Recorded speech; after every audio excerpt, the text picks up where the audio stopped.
Hello again, everyone, and welcome to the 80th episode of the Cotton Companion Podcast.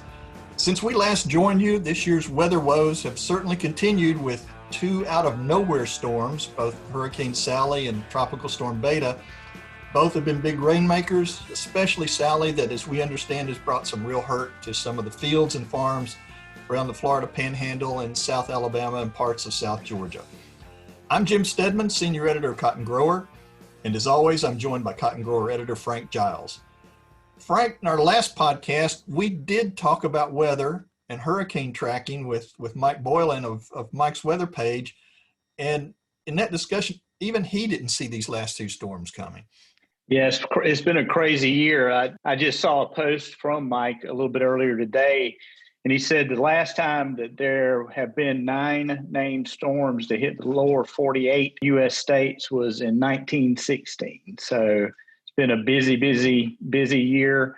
There's even a little system down on Cuba right now that we'll be watching, maybe coming up through Florida later in the week. But it's not showing much potential at this point, but in a year like this, who knows? Nothing like having more rain coming in on your usual afternoon tropical downpours. No kidding. But anyway, today we're not going to talk about weather. We're going to shift gears back to late season cotton production, and more specifically, we're going to talk about harvesting and ginning. And joining us in just a few minutes in our virtual studio is going to be our friend Dr. Ed Barnes, who is Senior Director of Agricultural and Environmental Research with Cotton Incorporated. We're going to be talking about harvest, and in particular, we're going to be talking about the things that growers and ginners need to keep in mind when they're handling round modules from the field to the gin in order to prevent or certainly reduce plastic contamination. So you'll want to stay tuned for that discussion and a few other topics as well. But now, before we get started, let's hear a short message from our sponsor, Phytogen. Phytogen is pleased to sponsor the Cotton Companion, bringing you the latest news to help you thrive all season long. Well, our continued thanks to the folks at Phytogen for sponsoring the Cotton Companion podcast. And now, as always, let's turn things over to our colleague Robin Sickberg for a custom content interview with Dr. Brad Hopkins, who is Phytogen Cotton Development Specialist in Central and South Texas.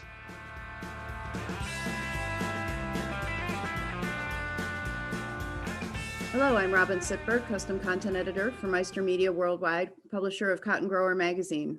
My guest today is Dr. Brad Hopkins, Phytogen Cotton Development Specialist in Central and South Texas. So welcome back to the program, Brad. Thanks for having me, Robin. I know the last time you were on, we talked about the 2020 season and some of the challenges and successes that growers had in your area in Central and South Texas. What about looking forward to next season? What do you think they should be thinking about as terms of varieties to choose? We're still really excited about Phytogen 400 and Phytogen 480. So both of these are going to be your wide strike 3 enlist, meaning that they've got wide strike 3 insect protection. They've got 3 gene BT control for your different caterpillar pests like bollworm. And really growers haven't had to spray these 3 gene cotton plants like you might on the 2 gene BTs. It also has the enlist trait, and so that's going to provide robust tolerance to glyphosate like Roundup, as well as glufosinate like Liberty, and 2,4-D choline. So this is the component of enlist 1, or enlist duo is 2,4-D choline with glyphosate. And so that resistance to 2,4-D choline really gives you a powerful tool for controlling those hard to control weeds on your farm. You know, both these varieties have done really well. This is the first commercial year for Phytogen 400, but in 2019, they were number 1 and 2 across all of Texas A&M's monster and race trials. So, you know, across average on those 23 trials, Phytogen 400 beat the nearest competitor by 84 pounds a lint and $47 an acre. And so far from looking at it here in 2020, it's continued to perform really well and looks promising for a second year here. You know, 400 is really broadly adapted. It's done really well across different soil types, different environments, high water, low water, really good early season vigor. And, you know, it's really a shorter plant. It loads up with bolls really early, and it's highly responsive to growth regulators. So we've really only needed about a 1/2 to 3/4x rate of growth regulators throughout the season compared to other varieties. Well, it certainly sounds like it's an excellent adaptable variety for your area. Are there any other varieties that you're looking at that you think would be excellent choices? Yeah, 480 is a really nice complement to 400. So it's it's a true mid. It's a little bit longer maturity than 400. It's done particularly well in heavier blackland type clays, which make up a chunk of folks' farm. It does particularly well when it's planted early. So, the combination of 400 and 480 together, they could do really well and paired together on a grower's farm. It's also got resistance to root knot nematode as well. So guys that might have a nematode problem, it can be a really nice fit. Well, thanks again for being on the program. We're out of time, but growers can go to phytogen.com for more information. Thanks, Robin.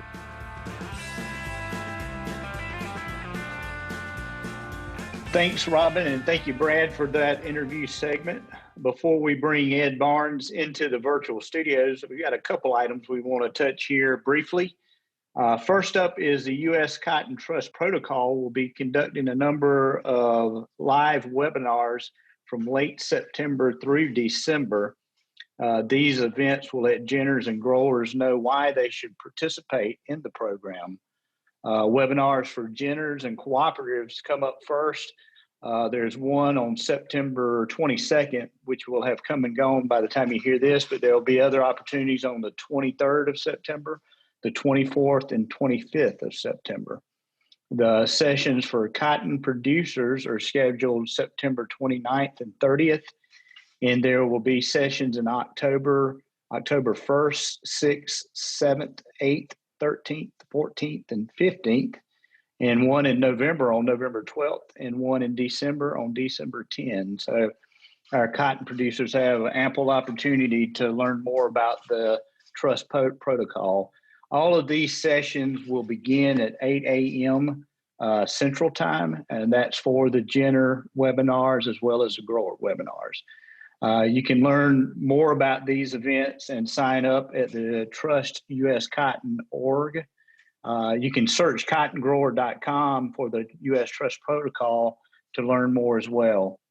Their pilot project was successful and enrolled 300 U.S. cotton growers, and they hope to have 500 to 750 growers on board by the end of this year, and half of all U.S. cotton production by the year 2025. So pretty ambitious program, but it sounds like one worth doing. Yeah, it's gonna make an impact, I think, in the market, because it's going to be able to provide the information that the folks farther up the cotton chain, in terms of the textile manufacturers and certainly the retailers, the type of information they're looking for. So again, if we urge you to take advantage of these opportunities and join in on these webinars to learn more about it. Very good. Next up, we have some fun stuff. If you like to take photos as much as me, you'll want to submit an image to the Cotton Board for its 2021 calendar photo contest. If you want to submit an entry, here are a few things to keep in mind when you're snapping the photos. They are looking for creative and captivating images of cotton in any stage of development. No people in the photos, please. Photos which should be taken in a horizontal format. And to be eligible to win, contestants must first like the Cotton Board Facebook page, then email a high-resolution JPEG to our friend Stacy Gorman at sgormancottonboard.org. Up to 3 entries per contestant will be considered. The contest submission ends at noon Central Time on Thursday, October 8th, 2020. So you got a little bit of time to get out there and snap some shots. In addition to having his or her photo included in the calendar, the winner also will receive a cotton prize pack from the Cotton Board, including 25 copies of the calendars that you can share with family and friends. You can also learn more details about the contest at cottongrower.com. All right. Well, thanks, Frank. I certainly hope everyone interested in this take advantage not only of this fun activity for the photo, but again, taking advantage of the Trust Protocol webinars as well. Frank, as you may recall, in our last episode, we reported on a new Cotton Incorporated project titled Prevention of Plastic Contamination When Handling Cotton Modules. And like most Cotton Incorporated projects, it's really an industry-wide effort to help maintain U.S. cotton industry's long-standing reputation for producing contamination-free cotton by preventing plastic contamination when handling modules from the field to the gin. And with that, I'd like to welcome Dr. Ed Barnes. He's Senior Director of Agricultural and Environmental Research with Cotton Incorporated. And I'd like to invite him to come on in now to the Cotton Companion studio. Ed, thanks for joining us. How have you and your colleagues at Cotton Incorporated been doing in these challenging, strange times? Yeah, we've really been adapting, I think, like everyone else. I think we're all now experts at Zoom, WebEx, Google Meets, all of those different platforms. And so I do miss not getting in the field like I used to, but I don't miss the airplanes. I don't think any of us miss the air travel at all. But yeah, we're right with you on missing the field travel. Let's go ahead and get into this. Now, we all kind of certainly remember, I think the three of us, how automated cotton harvest was handled, decades or so ago with a picker or a stripper, some boll buggies, a module builder, and as many workers as you could find to provide that good bit of automation involved in the process. And it's just not the way it works anymore, but it sure helped build that long history of high quality U.S. cotton. Why is that history in question now?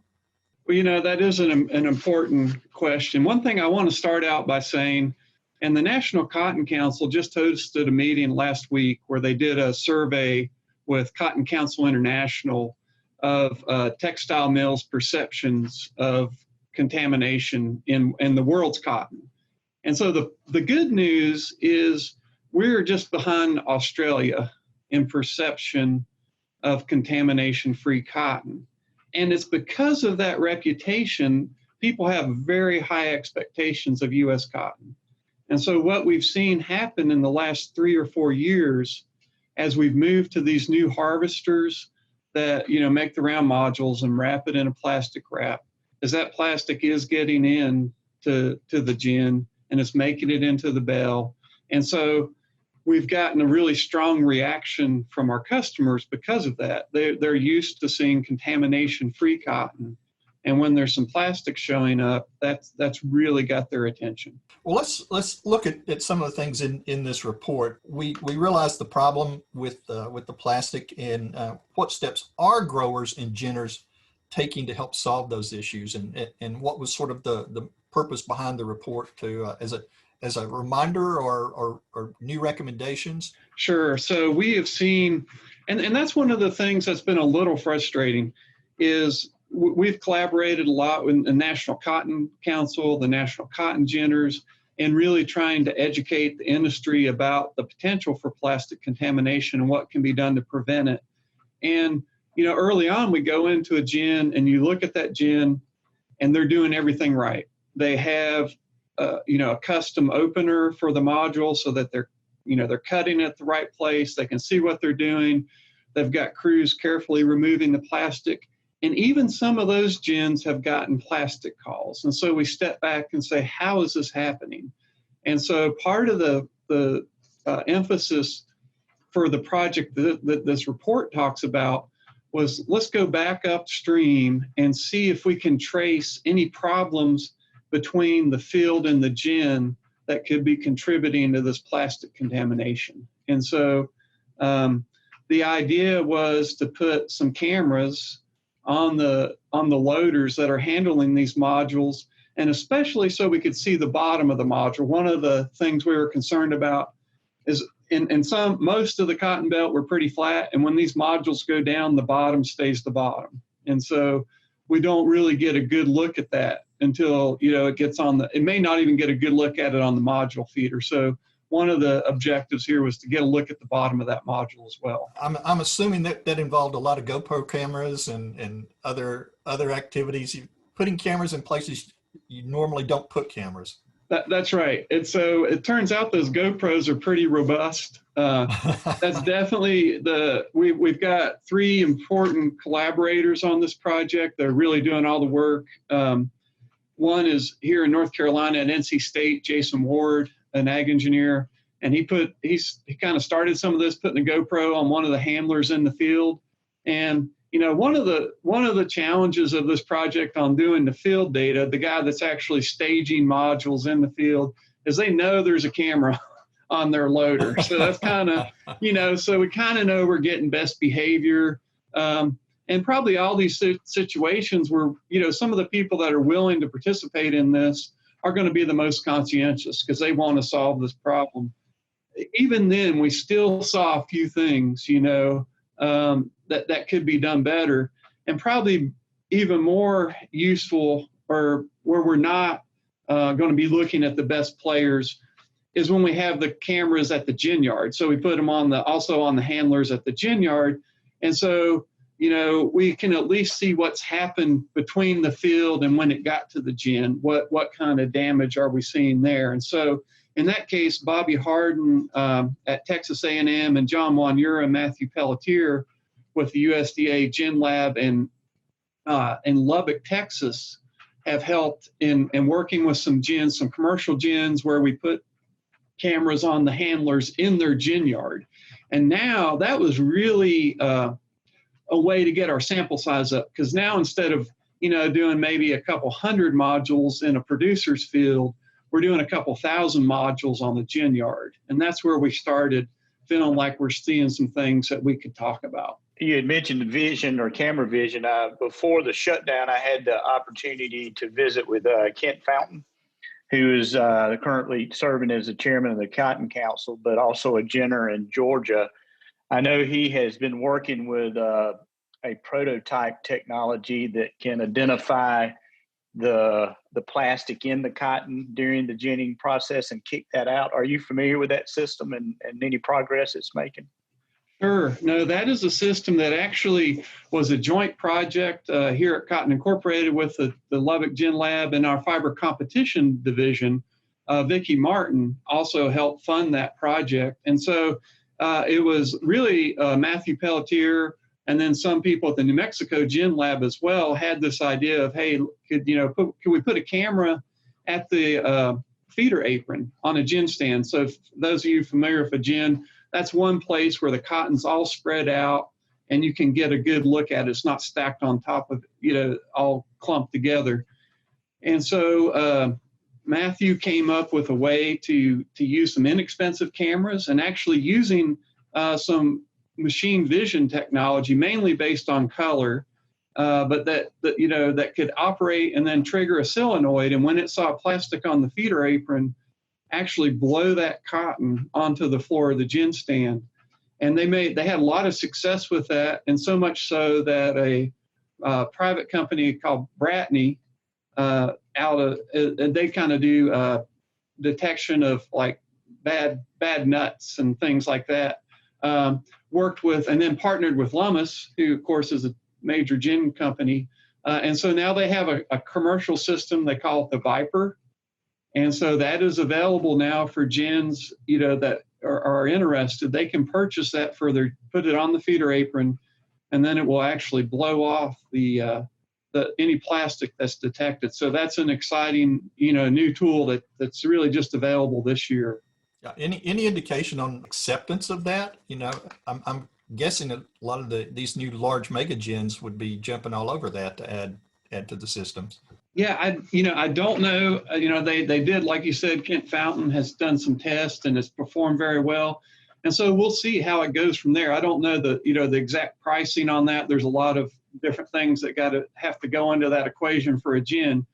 But I do think we'll see that technology adopted now that people are finding out about it and seeing that it actually works. I think that was some people wanted to see, is it really going to work in a commercial gin without someone holding its hand all the time before they're ready to commit? Let's go back to your report again. You talked about having the cameras out there and looking at things that you never looked at before. What sort of things did you see that should make this movement process and reducing contamination? What did you see that you didn't see before? Yeah, so, some of the things we kind of speculated about, and this confirmed our speculations. And I will say this is an ongoing project. And we put out this report now, we're going to do this again this year, this growing season.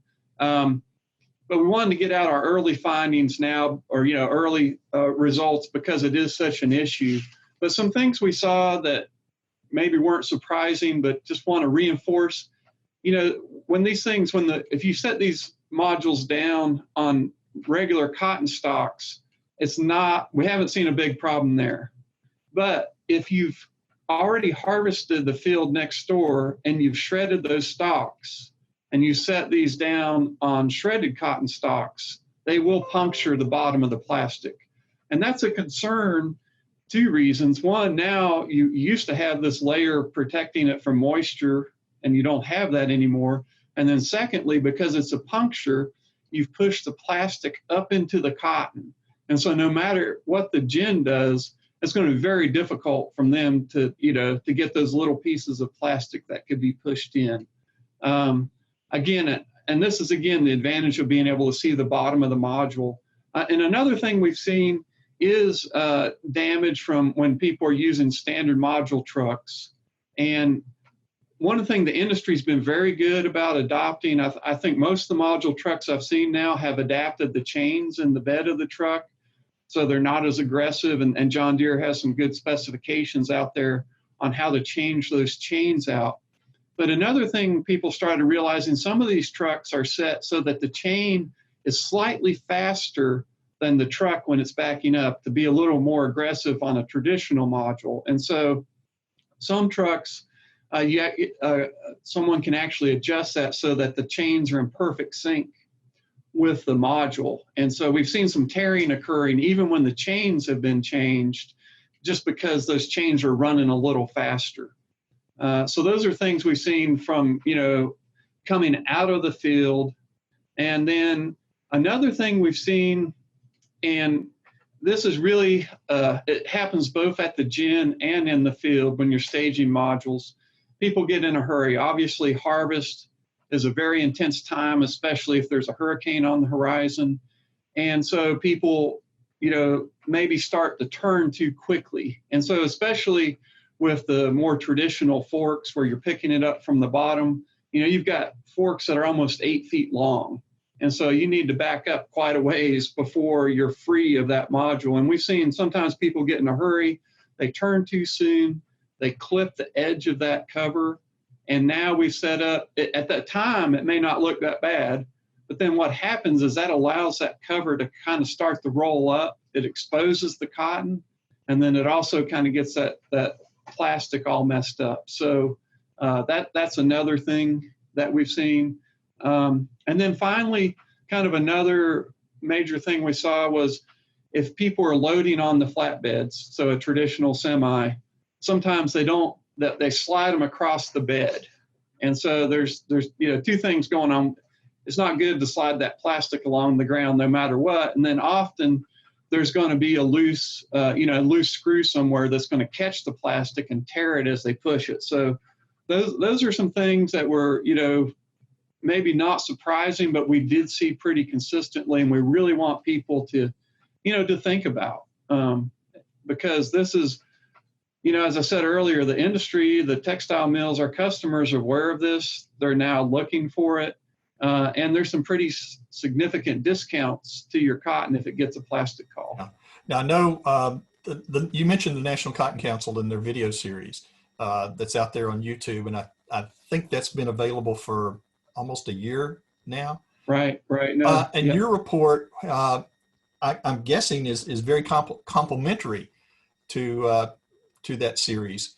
Was this sort of a planned cooperation with the council, or was your project already ongoing when their videos were posted? We had a great meeting. I don't know, this was some time ago, maybe at least 2 years, if not 3 years ago. The council hosted, I think they call it Contamination Summit, and so we all got together and talked about coordinating different projects. And so this is one of the strategies, and that's an important point. This report is somewhat minor in comparison to everything that we're trying to do to prevent contamination. So, but really this one is our detective work, trying to understand what's happening between the field and the gin. Then, as you already mentioned, Frank mentioned the Viper system. So we've got other projects ongoing to look at mechanisms that can be put in place at the gin. One of the reasons we focused on the gin is kind of our last line of defense. So, if we prevent something in the field and they mess up at the gin, then it's still going to get into the cotton. So we look at the gin as our last chance to catch these problems. So we're working with, we're sponsoring work with the New Mexico Gin Lab. They're working on this kind of cylinder cleaner that would actually heat up the cylinders. And the idea is that the plastic would melt and stick to the cylinder, and that'd be a way to remove it. And that's looking promising if we can figure out how to get the sticky plastic off the hot cylinder. So that's the challenge they're facing right now. And then we're even looking, across the whole spectrum. Here at Cotton Incorporated, our other divisions, our fiber processing division, just purchased one of the plastic detectors that cotton mills use, so that we have that in-house and we can have that for testing. Like I said, our fiber competition division's been very involved in looking at not only the Viper, but they also sponsored a machine out of China. It turns out there is a plastic machine, putting up some air quotes there, in China. And, in the U.S., if you're not familiar with cotton ginning, they have a stick machine, they have a burr machine. And so in China, they have a plastic machine. And so we thought, well, let's see if we could test that out. So Vicki Martin worked very diligently with some of her contacts with the EFS group in China, got a hold of the Chinese company that manufactured that and actually bought it, got it into the U.S., which was not a small thing, and it had it installed at the New Mexico Gin Lab. We call it the Golden Lion. That's the kind of the trade name for it. And it's basically a big fountain dryer that blows the cotton up. And the idea is for seed cotton, so the cotton would be heavier than the plastic. And, the first attempts, it's kind of working. It's not working as good as they want, but still, it's been a really important project to evaluate something that if we figure out how to make it work really well, it's already available that a gin, again, some other tool a gin could use right away. And I'll throw out one more, just so I don't leave, just to let you know that we are working very diligently on this. And again, at Cotton Incorporated, we're working with our textile division as well as our fiber competition division. And we're hoping to partner with John Deere and Tama as well to develop a performance specification for plastic wrap. As you're probably aware, that wrap right now is under patent by Tama, and that patent's going to eventually expire. And there's already been some, examples of people trying some alternative wraps.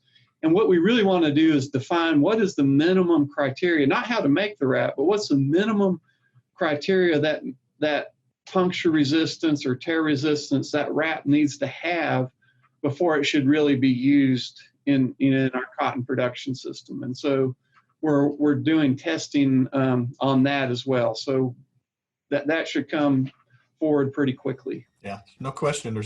You've got a lot going on, and obviously more coming down the pike in terms of information. This report that you folks have just published, where can growers and ginners find it? Sure. The primary location that we're housed at is at our kind of grower-facing website. It's called Cotton Cultivated. So if you put Cotton Cultivated in your search engine, it should pull it up, or the web address is pretty straightforward.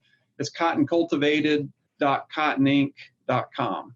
And so that's the featured report on that website right now. Okay, well, and I would be remiss, at least from my perspective, and while I have you here, what's the status of some of these research projects that have been underway regarding robotics for pest management or harvesting? I know we've talked about it in the past, but do you have any updates on those? Sure. And, I get people like to kid me now that I'm talking about robotics, and they're, but so maybe, I'm starting to use the word autonomous systems, so it doesn't sound quite as Jetson-like. I like robotics. But yeah, so, there's a lot of progress. I've really been encouraged by how much progress some of these researchers have made. the engineers at the University of Georgia, Glenn Rains, and one of his students took a spider sprayer, used machine vision on it, put a two-dimensional arm on it, and it can autonomously pick a cotton boll now. So the sprayer drives itself. It moves very slowly right now, but in less than a year and a half with open source tools, they were able to accomplish that. So that to me was encouraging off the bat. We've got Joe Maha at Clemson, has an autonomous little robot that fits between the rows, and he's actually pulling a cultivator with it for weed control. And so I'm excited. And what's exciting to me about this little robot, I know some of the growers look at it and think it's not very robust, but I've seen it go through mud. So it's pretty, it's got 4-wheel drive. It's small, it fits between the plants. So I'm thinking it could be a great scouting tool. And even going back to our plastic, so let's say, one of the goals is to make these multifunctional products, right? So this robot doesn't just harvest cotton, it does weed control and it does scouting for pest and disease. And it could even pull plastic bags out of the field. So that's one of the kind of thinking of, once you got this robot on your farm, what else can you do with it? Where it went, maybe the economics wouldn't justify that one task, but if it's part of one of many tasks, then it starts to make sense. And so, and along that lines, we're working with Kansas State University with 2 ag economists there to help develop this economic model, to look at how affordable would these robots have to be to compete with our current harvest system. And so just a lot going on, very exciting about the progress. It's interesting that I'm down here in Florida and cover some of the specialty crops. And there's a grower in Plant City, a strawberry grower, who has been developing a robotic harvester for strawberries. And it's really fascinating to see that machine in operation and to be delicate with that little soft piece of fruit. But I think it's in its 3rd or 4th version. And they're looking at getting out there and doing some commercial harvest here, if not this season, very soon. Well, and that's interesting. I've had people say, well, why don't you just let the fruits and vegetables people are working on this, just let them handle it. And in reality, cotton actually is easier to do cotton because you think about it, like you said, they have to be very careful on how they handle a fruit or vegetable. With cotton, we know we can be pretty aggressive in the way we pull that off. And also it's this nice white thing with a dark background, so machine vision doesn't have a hard time seeing it. So there's in a lot of ways, cotton is like that model plant for robotic harvest. So we're kind of seeing that play out. But no, that's exciting. And, you mentioned Florida. We're working with Ian Small there. And again, another whole aspect of this is the machine vision is one of the enabling technologies. And one of the things we see that might have opportunity for use well before we have autonomous machines. If you could put a camera on your tractor and every time you pass through the field, it's looking at your plants. And that'd be obviously an overwhelming amount of video to look at. But if we can classify that video in real time and start only saving the images where we think, oh, there's a disease problem, there's some pest damage, and then flagging those, that becomes pretty exciting. And so Ian Small is doing some work on machine vision for detecting, plant diseases in cotton. And so, again, it's just, sometimes I get a bit overwhelmed about all the possibilities and have to put some blinders on. You're a great cheerleader for all of this technology that's coming, and I think with that we're probably going to have to wrap this discussion up, or we're going to start losing listeners, because we're running long on it. But Ed, thank you again for taking time to join us today. It's a pleasure. Been great information, and we certainly do appreciate your time. No, really, really enjoyed talking with you. Thank you. Thank you. That pretty much wraps up this episode of the Cotton Companion podcast. Thank you again to Dr. Ed Barnes for joining us in the virtual studio today. And thanks to the folks at Phytogen for sponsoring this podcast. And thank you, dear listeners, for joining us. If you like what you hear on the Cotton Companion, please be sure to spread the word and tell your farmer friends about us. And here's how you do it. You can find the Cotton Companion in 3 easy ways. First, go to cottongrower.com/companion, or simply click the podcast tab at the top of the homepage. Second, subscribe to our channel on iTunes or wherever you find your podcasts these days. And 3, sign up for our weekly e-newsletter, the Cotton Grower e-News, that's delivered to your email inbox every Tuesday morning. You can do that by going to cottongrower.com/subscribe. Also, be sure to follow Cotton Grower on social media. We are at Cotton Grower Mag on Twitter, and on Facebook, you'll find us by searching for Cotton Grower Magazine. Well, if you've been missing Cotton Grower in your mailboxes, keep checking. Our October issue is now on press, and for our friendly rural postal carrier, should be bringing it to you here within the next few weeks. This podcast is produced by Tyler Hatch and Kim Henderson, our talented colleagues back at the world headquarters for Meister Media Worldwide in lovely Willoughby, Ohio. My name's Jim Steadman. I'll be back with you in a few weeks for the next episode of the Cotton Companion. For now, on behalf of my own Cotton Companion, Frank Giles, we wish you all the best and stay safe. Yeah, he works and he works and he works and he works all day. God made a farmer.